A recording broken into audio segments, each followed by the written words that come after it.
മഴ അവസാനമില്ലാതെ പെയ്തുകൊണ്ടിരുന്നു. ഒരു ചെറിയ ഗ്രാമം പതിയെ വെള്ളത്തിനടിയിലേക്ക് മറഞ്ഞുപോയി. വീടുകൾ മുങ്ങി, വഴികൾ കാണാതായി, എല്ലായിടവും ഭയം മാത്രം.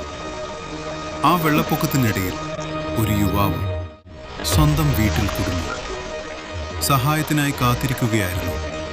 വെള്ളം ഓരോ നിമിഷവും ഉയർന്നു.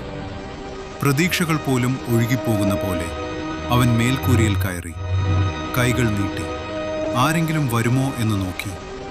അപ്പോൾ ആകാശത്തൊരു ശബ്ദം.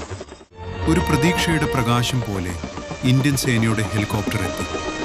ജീവൻ രക്ഷിക്കാൻ അവരെത്തിയിരുന്നു. മഴയെയും കാറ്റിനെയും വെല്ലുവിളിച്ച് ഒരു കയർ താഴേക്കിറങ്ങി അവൻ അതിൽ ഉറച്ചു പിടിച്ചു. അവനെ ഉയർത്തി സുരക്ഷയിലേക്ക്. ഒരു പുതിയ ജീവൻ നൽകി. ചിലർ ദൈവത്തിൻ്റെ കൈകളാണ് സമയത്തെത്തുന്ന രക്ഷ. ജീവൻ തന്നെയാണ്. ഇന്ത്യൻ സേന നമ്മുടെ അഭിമാനം.